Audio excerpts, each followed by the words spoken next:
Hey guys, another session, another day. Welcome po sa ating Forex Weekly Outlook, Market Analyzation and Setup. So congratulations po sa lahat ng nakasabay last week. Napakaganda po ng mga analysis natin sa gold at saka sa mga major pairs. Halos movement po ng market dun sa analysis natin. Halos lahat nangyari. So kung nakasabay ka, congratulations. So wala nang paligoy-ligoy pa. Kung ready ka na, let's go!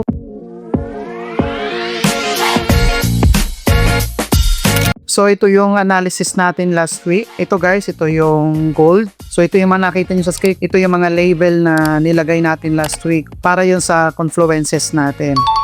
So ito, nakikita nyo sa screen, meron tayong tatlong arrow. So ito yung mga high probability na posibleng balikan ng market or nitong gold. So tignan natin ngayon kung ano yung market momentum dito sa monthly time frame. So sa monthly time frame guys, bullish yung market. So sa weekly, tingnan natin kung meron ditong setup select. So sa weekly, bullish din. And then, tinake out ni gold itong buy side liquidity. Ayan yung label na nilagay natin last time. Ito, na possible na i-take out talaga ni gold tong area na to. Ayan. So which is nangyari. Okay, so nandito na siya sa level ngayon. So dito sa weekly time frame, wala tayong nakita fair value gap. Baba tayo dito sa may daily time frame. Okay, so dito meron ditong dalawang fair value gap. Ito. Yan. And then meron pa dito sa baba. Alright. Yan. So nag-start yung price last week is dito sa area na to, January 12, ito. Yan, umakyat. 'Di ba sa supply demand trader is ginagawa lang natin, ito, titignan muna natin kung ano yung movement pataas. So dito, nagkaroon ng movement is nagsimula dito, Monday. So ito yung pinaka demand area. Ito, yan. So dito nagsimula yung pagtaas ng presyo. So meron ditong order block. Okay, so nagkaroon siya ng displacement and then syempre as a supply and demand trader, antay natin siyang bumaba. It's either dito sa unang fair value gap bago siya umakyat or dito sa area na to bago siya umakyat. Okay, so yun yung setup na nakikita natin dito sa may daily time frame. So baba tayo ng 4-hour time frame. Ayan. Okay, so dito sa 4-hour time frame, delete lang natin tong mga brush natin.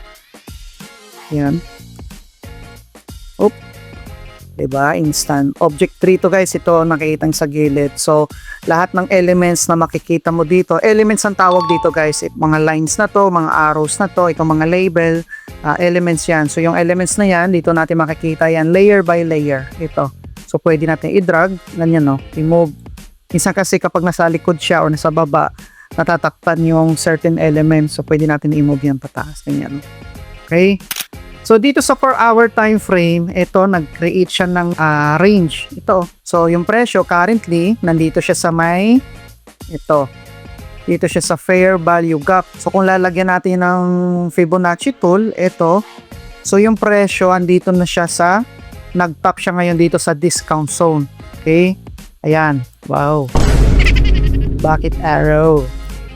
So, nag-top na siya sa discount zone and then possible by Monday, bumaba pa siya dito konti bago siya umakyat or possible na i-top niya na tong liquidity and then magkaroon ng ganyang movement at magdire-diretso na yung pagiging bullish niya. So guys, tips lang lalong-lalo na dito sa gold. Ito yung klase ng currency or asset na medyo complicated siyang sabayan, kumbaga medyo maselan. So kung dito ang market natin is puro bullish, hanggat maaari hanap lang tayo ng entry setup according to trend. So kung uptrend, so hanapin lang natin ng mga entries long positions. Malaki kasi yung chance kapag yung entry setup na hanapin mo is nakabase sa trend ng gold. Okay? So, yan yung analysis natin dito sa gold. So, by Monday or next week, antay natin siya na bumaba dito sa area na to or Kung hindi na siya bababa dyan, possible na magkaroon siya ng confirmation dito at umakyat na siya. Magtuloy-tuloy na siya mag-bullish. Okay, sa ngayon, all-time high last week si gold nasa level ng 4.6. Sa mga past Forex weekly outlook natin, ang analysis natin is 4.5, 4.6. So ngayon nasa 4.640 na siya. So ganyan siya kataas. Okay? So by Monday, titignan natin kung bababa siya dito sa area na to. Delete lang natin ulit. Ang dami natin drawing. So titignan natin kung bababa siya dito sa area na to. Kasi dito sa may daily time frame, mayroon pang fair value gap na possible na balikan niya para mag-retrace back or mag-pull back. Or ito, possible din na hindi na siya bababa dito sa area na to. Possible na ganyan na yung mangyari. And dumire-diretso na siya. Okay, so kung by Monday, bumaba pa siya dito sa area, halimbawa, nagkaroon ng breakout or nagkaroon ng market structure shift dito sa area na to, and then bumalik dito sa demand zone na to, maghanap tayo ng entry confirmation at sasabayan natin yung takbo ni gold. Okay, so ganun din dito sa baba. Kung ganyan din ang gagawin niya, magbigay siya ng confirmation, sasabayan din natin siya dyan. Okay, so meron tayong dalawang probability na posibleng mangyari starting Monday. Dito sa area na to, or hindi na bababa dyan kasi natap niya na yung discount zone, and then magkaroon na siya ng market structure shift dito, and then umakyat na siya dyan. Okay?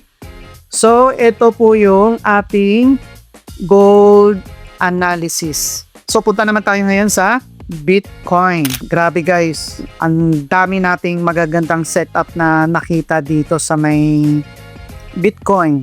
So last week, 'di ba, analysis natin na talaga na si Bitcoin posibleng last week mag-start na siyang mag-momentum ulit papunta sa bullish trend. So which is ay papaano nangyari. So ito yung mga isa sa A+ setup natin. Ayan. So dito sa Bitcoin, nagkaroon ako ng 4 na entry last week, kaya kay papaano pumaldo-paldo din tayo. Right? Pero last week hindi ko na take profit dito sa pinakasagad. Kasi syempre minsan ang market nandun na tayo sa part na malaki na yung ratio natin eh. Okay? So parang dito lang sa area na to tinake profit na natin. Na dapat pwede rin nating isagat dun sa pinaka profit level talaga niya. So ito yon. Dapat dito yon. Tinake profit natin. Pero dito sa area na to, tinake profit ko na. Kasi bakit? Baka bumalik pa. Siyempre, sayang din yung sure win natin. So ngayon, paldo-paldo po tayo last week dito sa BTC. And actually, halos ilang buwan din bago ko nakita yung setup na to. Kasi nung pababa siya, itong BTC guys, hindi ko halos talaga to tinitrade. Pero, as long as may makita ko magandang setup, saka ako magtitake ng trade. Okay, ay nagbigay siya ng magandang setup dito sa area na to. So nagbigay siya ng magandang setup dyan. Dito, nung nagkaroon dito ng market structure shift, bumaba siya dito sa area na to. And then sa lower time frame, nagbigay siya ng confirmation dito. Nag-take ako ng entry dito sa area na to. And then, antay ko sana yung profit dito. Okay, so ang ginawa ko, kumbaga mala hedging po yung ginawa ko. Nag-entry ako dito ng 4. Itong mga BAL na to na nakita nyo sa screen, 4 yon. So, kumbaga yung total ng 4 na yon, ito rin yung magiging total ng nasa taas. Okay, pag na-take profit na to. Okay, so tinake profit ko na dito sa area na to. Ayan, alright? So, analyze natin yung market dito sa monthly time frame. Delete muna natin para malinis. So guys, every time na mag-analyze ako ng market, lagi ko tinitignan lagi yung monthly time frame para makita natin yung pinaka-bigger perspective. So ito guys, tingnan nyo guys, oh, 'di ba, supply and demand. Ito 'yon, nagkaroon ng demand dito. So syempre, malaki yung posibilidad na balikan niya itong demand zone. Katulad nito, oh, nagkaroon ng demand dito, kahit papaano binalikan niya yung fair value gap ito. And then, dito tayo nakapaghanap ng entry confirmation and entry setup sa lower time frame. So, sa monthly time frame natin, ang market is bullish. So, baba tayo ng weekly. So, sa weekly, nandito na siya ngayon sa demand zone. Itong current price ni Bitcoin. So, kung lalagyan po natin yan ng Fibonacci tool, ayan. So, nandito na siya sa area na to. Itong weekly na to. So, ngayon, ang momentum natin sa weekly is bullish. So, baba tayo ngayon sa daily time frame para tignan kung ano yung mga entry setups or confirmations na meron dito sa lower time frame. So, ito guys, napakaganda ng market condition na pwede nating sabayan. Pero syempre, disclaimer lang, take note or reminder, apply pa rin natin lagi yung risk management kasi as ulitin ko, as part of our training, lalong-lalo na doon sa part 3, trading rules, kailangan i-apply natin yung risk management kasi sa strategy natin, hindi natin guaranteed kung papabor sa lahat ng entry natin yung entry setup natin. Okay?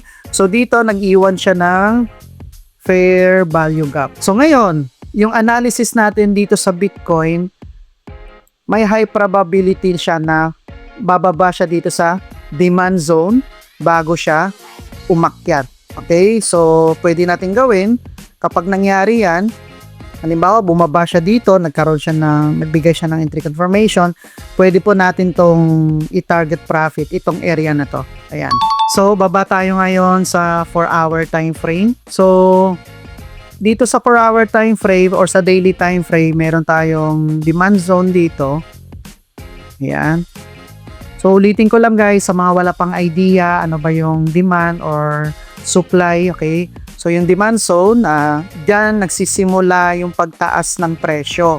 Kumbaga, ito yung pinaka-area ng point of interest natin. Dito kasi siya nagsimula na possible balikan niya ng market. So, once na bumaba siya dito sa zone na to, so pag sinabing zone guys, hindi yan, kumbaga, hindi yan accurate or specific na dyan talaga sa line na yan. Kumbaga maglalaro-laro yung confirmation dito. So dito sa area, posibleng lumagpas dyan bago siya magbigay or dito siya sa loob mismo maglaro and then magbibigay siya ng confirmation and then kapag nakapagbigay ng confirmation, saka tayo magte-take ng entry. So yan yung aabangan natin this coming Monday.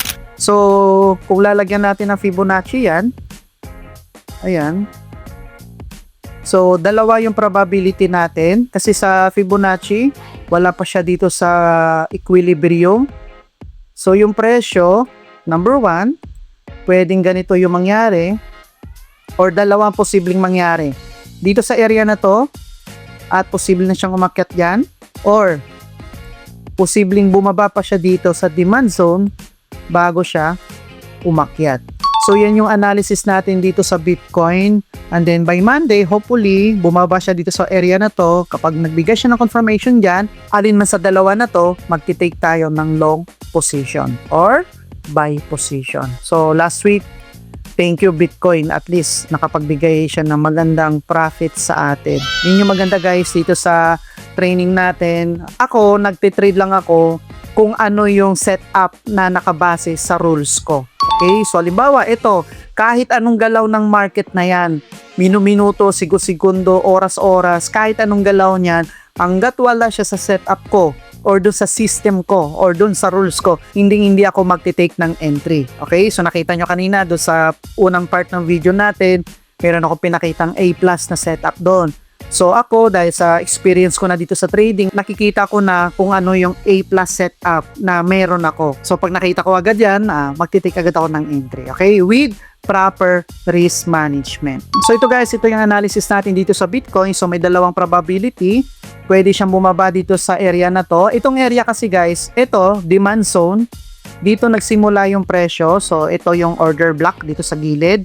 Okay? And then, dito sa equilibrium, ito yung kumbaga, ito yung pinakagitna. So, yung sa taas na equilibrium, itong indicator na to, itong Fibonacci tool, sa taas niya, yun yung tinatawag nating premium zone. So, once natukas yung presyo, as a supply and demand trader, hindi po tayo magte-take ng entry dyan. So, antayin natin bumaba sa demand zone.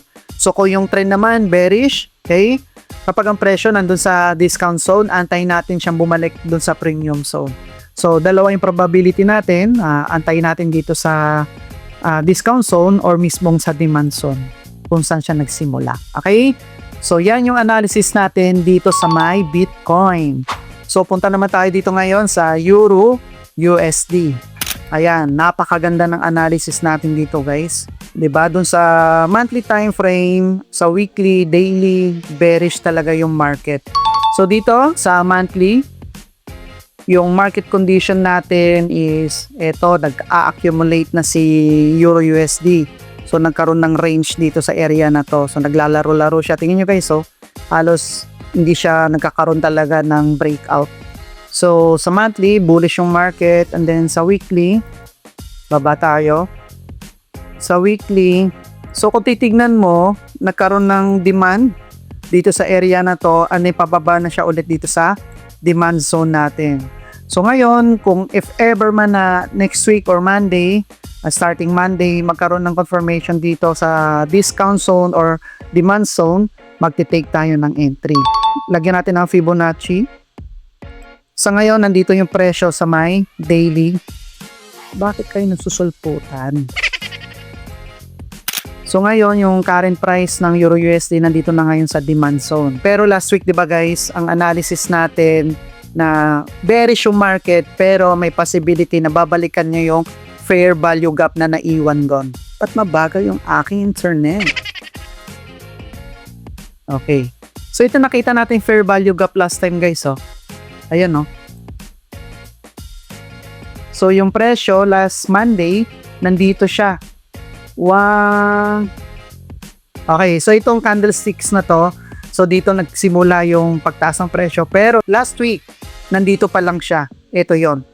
Nandito pa lang siya. Ngayon, based sa analysis natin, posibleng balikan niya tong fair value gap na yun na natitira. Okay, bumalik nga siya. Tingnan niyo, bumalik. Sumobra lang. Okay, and then siya bumaba, and then nagtuloy-tuloy na siya dito. So, tignan natin sa 4-hour time frame kung ano yung setup na binigay ni Euro USD. So, taasan natin ang opacity or transparency. So, bumalik yung presyo na ito. Actually guys, hindi ako nakapag-entry dito kahit A+ setup to kasama ng JBP USD kasi meron ako nakitang dalawang A+ setup sa may BTC at saka sa AUD USD. So sa AUD USD, magaganda din yung setup natin doon. So bumalik siya dito, and then kung gagamitan mo rin to ng Fibonacci tool, ayan o, bumalik rin siya sa area ng equilibrium. Ito, tingnan nyo guys o, napaka-accurate ng pag-retrace back niya. Tingnan nyo o. Tanggalin natin tong malaking label na to na fair value gap. Ito, mayroon pang maliit na fair value gap o. Ito, yan o. O, diba? So, ngayon, nagkaroon ng supply. Katulad nito, guys. Diba? Nagkaroon ng big movement pababa. So, as a supply and demand trader, hindi talaga natin yan sasabayan. So, hayaan natin siyang bumalik muna. Pagbaba niya, bumalik siya dito sa equilibrium mo at accurately, ito, bumalik siya dito sa H4 natin na or 4-hour time frame natin na fair value gap hanggang sa bumulusok siya dito. Pero dito sa lower time frame, nakita ko na to. Dito, nakita ko na yung confirmation dito. Pero hindi ako nag-take ng entry kasi may running po ako na entry setup sa BTC at saka sa Australian US dollar. Kasi isa sa rules ko, hanggat maaari, iniiwasan ko maging greedy. Ginagawa ko 1 to 2 trades lang or 1 to 2 trades lang yung running ko. Eh, pag may sobra na dyan, hindi ko na yun 83. So, sa 4-hour time frame, ito yung setup. Tignan natin ngayon sa 1 hour. So, may nakita ko ditong confirmation. Ito yun, no? Napakaganda. Alam nyo guys, pag nakuha mo yung strategy mo, masasabi mo na ito yung masterpiece ko. Hindi katulad before na pag natitrade ako, bawat galaw ng market, sinusundan ko, hinahabol ko. Alam mo yun, yung may FOMO ka. Kumbaga parang sasabayan ko to kasi takot ako maiwan. Ayan. So ito, nakita ko na tong confirmation na to dito sa area na to. Ayan. Pero hindi ako nag-take ng entry dyan. Diba sa 4-hour time frame, nagbigay na siya ng napakagandang confirmation na bearish talaga yung market. Kasi sa daily time frame natin guys, pabulusok yung market, diba? Ayan o, umakyat siya dyan. And then bumaba. Nung bumalik siya dito, gusto ko sana mag-take ng entry. Pero ayaw kong i-break yung rules ko. Okay, kumbaga gusto ko maging patient and then discipline. So tingnan nyo, kung sinabayan ko to, paldo. Ayun o. So kung nag-sell ako dyan, sa area na yan, and then yung take profit ko dito sa area na to, tignan mo guys, so 2 days lang, meron kang 1:4. So kung 10,000 yung entry mo, 40,000 pupulutin yan. Guys, aralin yung mabuti yung strategy na ginagamit nyo. Kasi once na ma-master nyo yan, hindi na kayo maghahabol sa market. Kumbaga, kapag nakita mo lang yung setup na yon, saka ka lang mag-entry. Hindi ka na magkakaroon ng FOMO, hindi ka na habol-habol sa market, hindi ka na magkakaroon ng stress, 'di ba? Minsan, kapag entry mo, laging against sa'yo, 'di ba? Pero kapag may A+ setup ka na, masarap pag-trade. Syempre, mangyayari na yon kapag consistent ka. Okay? So, yan yung isa sa pinaka na master ko dito sa trading is yung A+ setup. And syempre, yung A+ setup na yan guys, may mga confluences yan na nilalagay ako. At kapag lahat ng tanong, puro yes yung sagot doon sa A+ system ko, saka ako magtitake ng entry. Okay? So, itong movement dito sa may Euro USD, halos ganun lang din ang nangyari sa JBP USD at saka sa AUD USD. So, guys, yan yung analysis natin dito sa Euro USD. Nakwento ko lang pala yung setup ko. Okay? So sa daily time frame, nandito na siya sa demand zone. Kung magbigay man siya ng long position or long confirmation, so magtitake tayo ng buy entry. Okay? So possible na maging ganyan yung presyo. Ayan.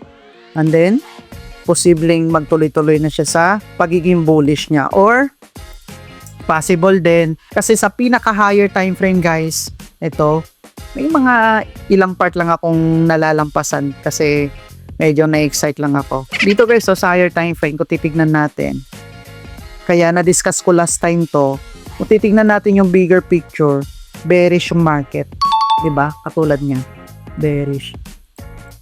And then aside sa bearish, so sa monthly time frame, bearish, ito nagkaroon ng supply.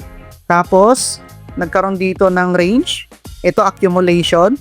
And then, di ba, diniscuss ko sa training part 2 natin na accumulation, napakagandang sample to. Ito yung accumulation, and then nagkaroon ng manipulation, distribution. Nagkaroon na naman ulit dito ng accumulation. Posibleng magkaroon dito ng manipulation, magkaganyan. And then, magkaroon ng distribution. Okay? And then, posible nating ito yung target profit natin itong area na yan. Alright? So, titignan natin by Monday kasi sa monthly time frame, nagkaroon dito ng range. And then, sa daily time frame, nandito na siya sa demand zone. Itong, ayan o. Diba, magulo yung ano natin. Delete natin yung mga brushes natin. Ito lang naman yan. O, diba? Deletes. So, nandito na siya ngayon sa demand zone. And then, pwedeng magbigay siya ng confirmation and then magtitake tayo ng long position dyan. Or, tignan natin, maraming posibleng mangyari kasi nasa supply zone siya ng monthly time frame, si Euro USD, at posible talagang magbigay ng manipulation pababa. Okay? Ako, malaki yung probability na possibility na mag-bearish na talaga si Euro USD. So, yan yung analysis natin dito sa Euro USD. At tignan natin by Monday kung ano yung ibibigay niya pang confirmations para makasabay tayo. Alright? So, punta naman tayo ngayon sa JBP USD. So, ito guys, so, isa din sa analysis natin last week ng Forex Weekly Outlook natin na ito, grabe. Napakaganda. Dati, nung wala pa akong A+ system, wala pa akong sariling strategy, ligaw ako. Alam mo yon, hindi ko alam yung kwento ng market structure. Kasi guys, pag nagtitrade ka, doon nga sa A+ system na ginawa ko, may mga confluences doon. Siyempre, kailangan aralin mo yung price action, aralin mo yung market structural analysis. Siyempre, aralin mo kung paano siya, kung saan siya nagsimula, umangat, bumaba, nagbigay ng confirmation. Actually guys, yung mga Forex Weekly Outlook natin, pwede nyo pong ulit-ulitin yun kasi ang dami ko nabibigay ng mga tips doon kung paano ako nag-analyze ng market. So, pwede nyo pong panoorin nyo. May playlist po tayo dyan. So, ito yung analysis natin last week na posible siyang umakyat. Kasi ito, meron siya ditong fair value gap. Ito sa daily time frame. And then, nung bumaba yung presyo last Monday, andito. Ayan o, Monday. So, ito yung presyo bago mag-start yung Monday. Ito guys, oh. ito yung analysis natin na posibleng umakyat siya. Nung umakyat siya dyan, itong candle ng Monday, bumaba, umakyat ulit, ito, kasi may natira pa ulit na fair value gap, and then nag-continue siya pababa.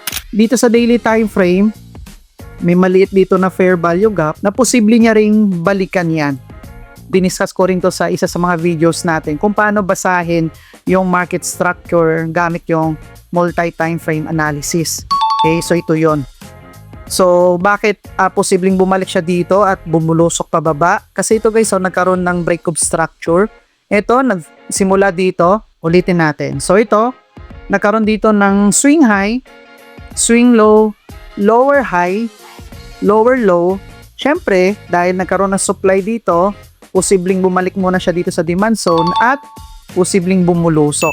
So, ngayon, bakit ganyan na mangyayari? Kasi dito guys, tingnan mo to, nagkaroon dito ng break of structure dito sa area na to. Ayan, So, ito, kapag bumalik siya dito sa area na to at nagbigay siya ng confirmation, as long as wala pa tayong ibang running na entry, magte-take ako ng trade dito. Okay? And then, ito yung magiging target profit ko.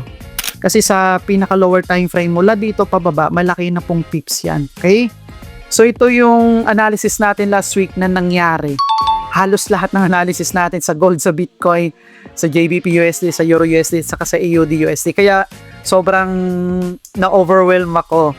Alam mo yon, kahit papano na yung analysis natin pumabor sa setup na meron tayo. So, tignan natin ulit yung monthly time frame. So guys, kung titignan mo yung bigger picture, bearish talaga yung market. Ito, bearish. So, gamitan natin ng malaking araw. Yan bulusok talaga siya, di ba? So, ngayon, kung i-zoom in natin, mayroon ditong supply. Ayan, bumaba. So, syempre, tingnan nyo guys, as a supply and demand trader, pagbaba niya, bumalik siya dito. So, currently, nandito na siya ngayon sa demand zone. Currently, nandito na siya ngayon sa may supply zone. Okay? So, ito, nagkaroon na ng paghina ng momentum dito sa area na to. At mag-aantay tayo dyan ngayon ng confirmations ng sell positions. So may mga part lang na medyo mahirap gamitin tong tools si TradingView. Kasi pag in-escape mo siya, kailangan isa, dalawa bago mo siya matanggal. Okay, so ito yung monthly time frame natin. Sa monthly time frame natin, delete natin. So sa monthly time frame natin, itong momentum niya, bullish. Okay, so mayroon dito fair value gap sa monthly time frame. Yan So posibleng balikan niya to. Ayan. Then pag nagbigay siya ng confirmation, pwede tayo mag-buy ng position dito. And then target profit natin itong area na to. So ito yung monthly time frame natin. Kung titignan mo yung bigger picture, bearish siya. And then yung current price ng market, nandun siya sa supply zone. Ilang area lang na to, bullish yung market. Kaya hindi may fair value gap dito na posibleng niyang balikan. So, baba tayo sa weekly. Ayan, sa weekly, ito na, pababa na yung market. Okay, so baba tayo ng daily time frame. So, sa ngayon, yung presyo, actually, itong market condition, kung titignan mo sa higher time frame, medyo magulo. Ayan, lalo na doon sa weekly, sa daily, ito. So, gagawin natin dyan, pwede tayo maghanap ng entry setup dito lang sa area na to. Kasi dito nagsimula yung supply Ayan Okay. So, pwede natin i-label yan. So, imagine mo guys, ito na yung Fibonacci tool natin. So, ito yung gitna. Ayan. So, lahat ng presyo na nasa taas, premium zone. Lahat ng presyo sa baba, discount zone. So, based sa analysis natin sa daily time frame, bearish yung market. So, ngayon, nagkaroon dito ng supply. Antayin natin siyang bumalik dito sa may supply zone or sa premium zone. Okay, baba tayo ng 4-hour time frame. So ito, dito sa 4-hour time frame natin, ayan, mag-aabang tayo dito ng napakaganda din ng setup dito sa may sa 4-hour time frame. Ito guys, bonus. Posibleng bumalik yung presyo dito sa area na yan, dito sa supply na yan. Kasi dito nagsimula yung presyo yan yung supply. So possible na yung presyo bumalik dyan. And then, ito, kapag nagbigay siya ng sell confirmation dito, saka tayo mag-take ng entry hanggang dito sa level na to. Actually, malaki pa yung fair value gap sa monthly. Pwede po natin sagarin yon. Pero syempre, dahil intraday trader tayo, so makapagbigay lang si market ng 1:2, 1:3, 1:4, very happy na po tayo. So, yan yung analysis natin dito guys sa JBP USD. So, by Monday, titignan natin kung ganito yung magiging scenario. Alright? So, punta naman tayo ngayon sa may AUD USD. Let's go. So, ang dami kong setup din dito guys na nakita. Itong price na to, itong current price na to, wala pa to last week, di ba? Diniscuss ko na to sa Forex Weekly Outlook natin last Sunday, and then diniscuss ko rin to ng Wednesday at diniscuss ko rin to ng Thursday. So, hindi ko talaga siya tinantanan.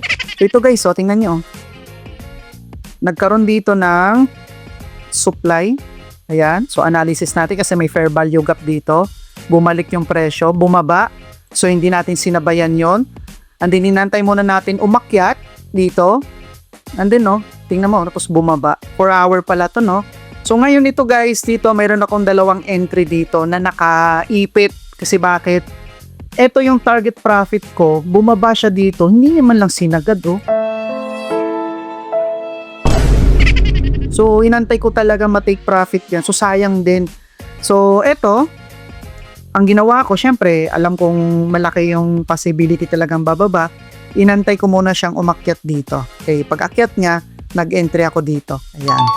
Kahapon, eto, uminto na siya dito, tinake profit ko na. Alright? And then, if ever man na yung presyo bumalik ulit dito sa area na to, dito sa may supply, magtitake ulit ako ng entry dyan. At hindi ko titigilan to, itong area na to, hanggat hindi yan matitake profit. Okay. Walang suko-suko. Ayan. Alright, so yan po yung nangyari sa setup natin at analysis natin last Sunday or last week. So marami po tayong magagandang setup dito na nakita, and then naimpaldo-paldo tayo. So last week, dalawang currency pair po yung nagbigay ng magandang profits sa atin.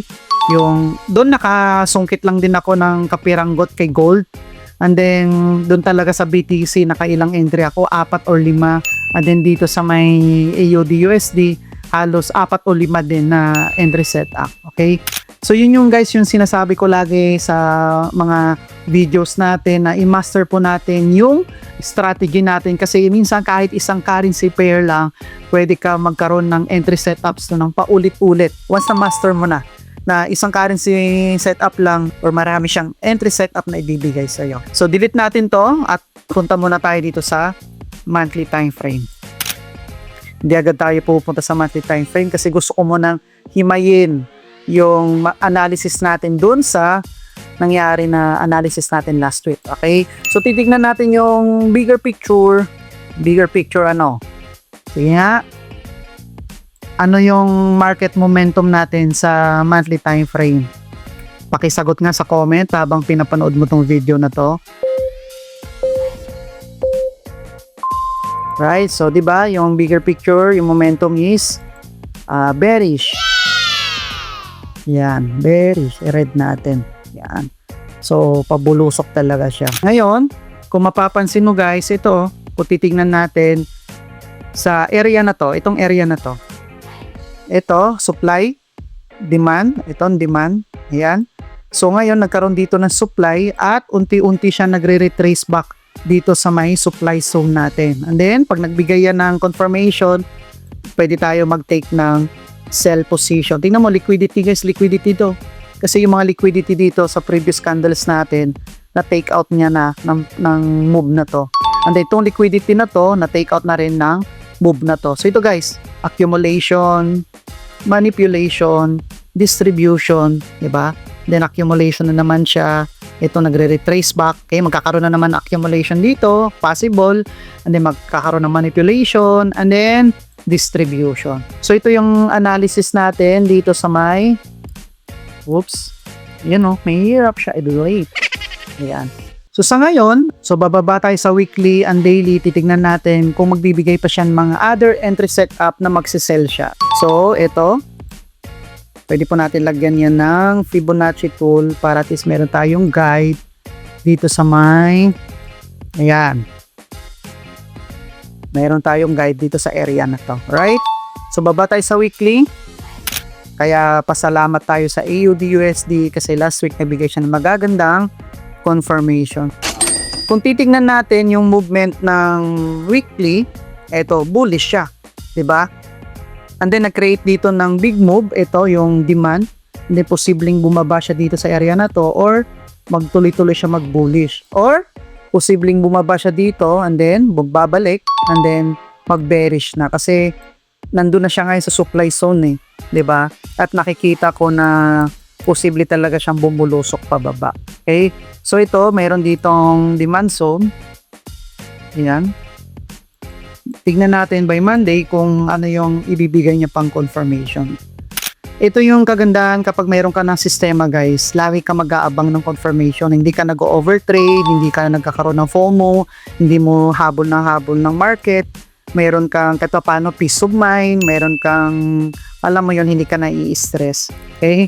So dito sa daily time frame, nagkaroon ng range dito, ayun no, naglaro-laro lang siya dyan sa area na to. So 'di ba sa previous analysis natin, mayroon dito malaking fair value gap.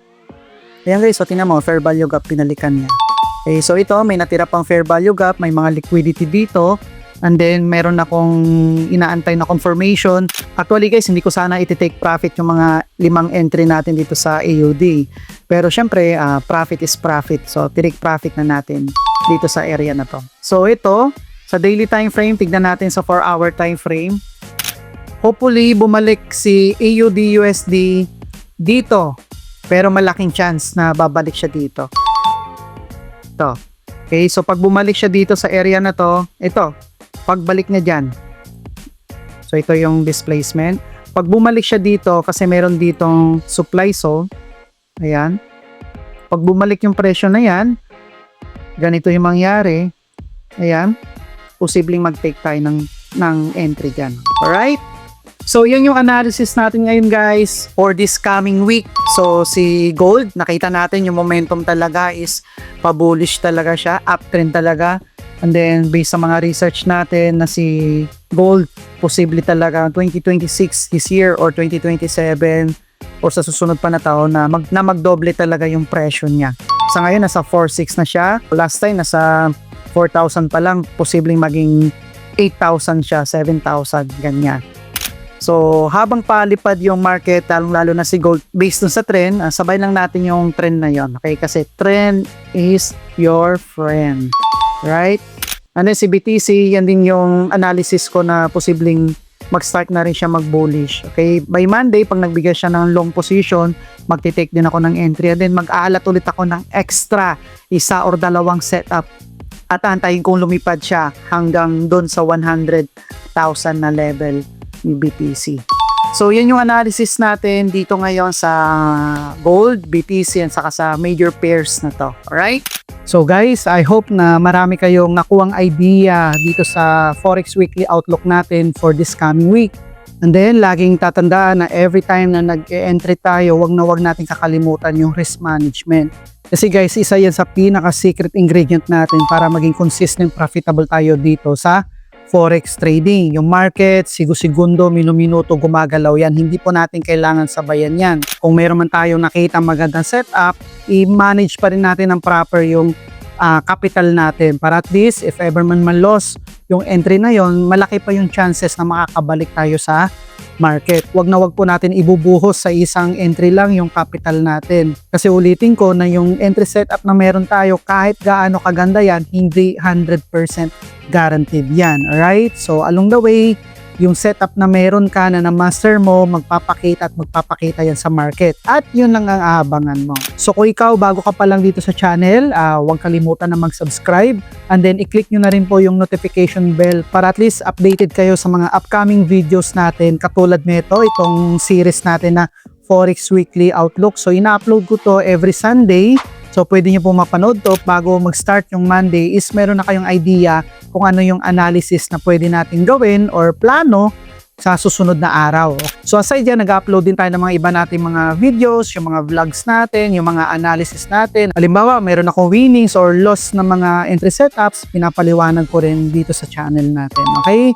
So kung may kakilala kang mga kapwa trader na gusto rin nilang matutunan ng mas maayos or may direksyon yung trading journey nila, pwede nyo pong i-share tong video sa kanila para at least dumami yung community natin. And who knows, along the way, di ba? O na nakabuild tayo ng community is magkaroon tayo ng mga tips and ideas or mga signals or promos para sa community natin. Okay, so yan lang for now at kita-kits po ulit tayo sa next na video. See you!